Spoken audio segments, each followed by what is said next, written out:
Welcome to Quick Facts Verse, where hidden history, ancient secrets, and forgotten civilizations come alive. Today we dive into a world that lies buried under ice and mystery, a place where myth meets archaeology. We're talking about the Thule Civilization, a powerful Arctic culture that thrived in one of the most extreme environments on Earth, and may be connected to some of the most bizarre legends in history.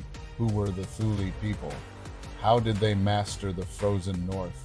And why do some believe they hold the key to lost knowledge, even alien origins? Let's explore the real story and the strange theories about this enigmatic civilization. The land of the Thule Civilization originated in the Arctic Circle, a region stretching across northern Alaska, Canada, and Greenland. These were not scattered tribes, they were a highly mobile, organized culture that emerged around 1000 AD. The name Thule itself has deeper roots. It first appears in Greek writings from 300 BC, describing a land far to the north, Ultima Thule, the end of the world. Two explorers of the ancient world, Thule represented the edge of the map, a place of ice, fog, and mystery. But for archaeologists, the Thule were very real, and they were impressive. Rise of a frozen empire, the Thule people were masters of survival. They hunted bowhead whales, walruses, seals, and caribou using complex tools and strategies. They built massive boats called dumioks, made from animal skins stretched over wooden frames capable of carrying entire families. Their homes were built from whale bones, driftwood, sod, and snow, insulated to protect from Arctic winds. They used dog sleds and kayaks long before modern explorers arrived. These innovations weren't random, they were passed down, refined, and essential for life in a place where temperatures could drop below 40 C. The Thule culture was not just about survival, it was about adaptation, intelligence, and community. Culture, beliefs, and social life. Thule society was rich with tradition and spirituality. They practiced animism, believing every living creature, object, and even the land itself had a spirit. Shamans played an essential role. They were the healers, spiritual guides, and communicators with the unseen. Rituals often involved drumming, chanting, and entering trance states, connecting with animal spirits and ancestors.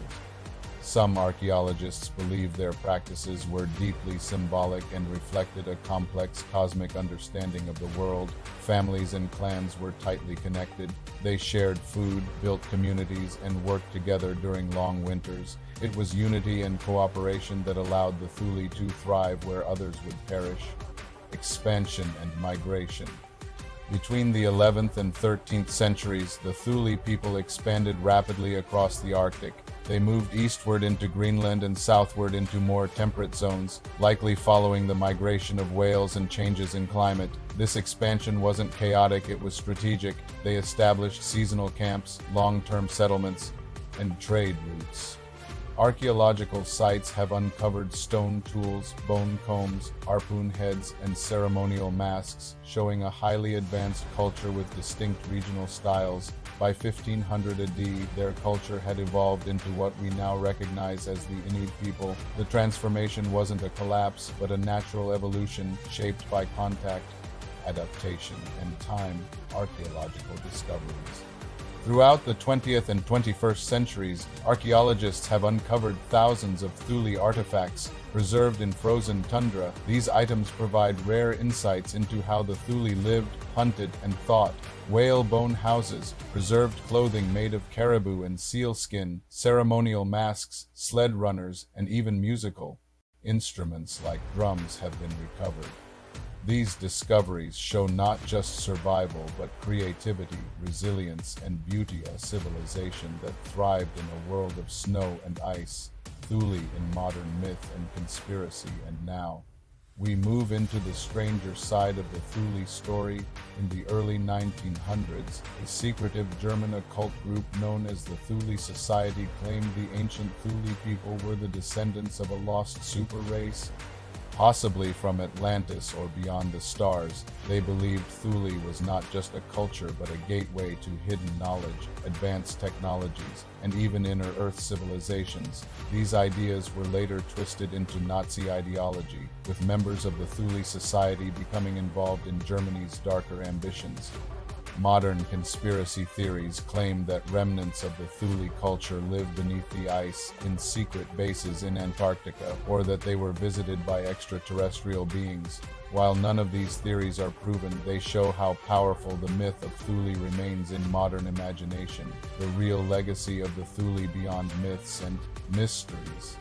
The true legacy of the Thule civilization is their contribution to Arctic culture, survival, and heritage. Their innovations in hunting, navigation, and community building shaped the modern Inuit way of life.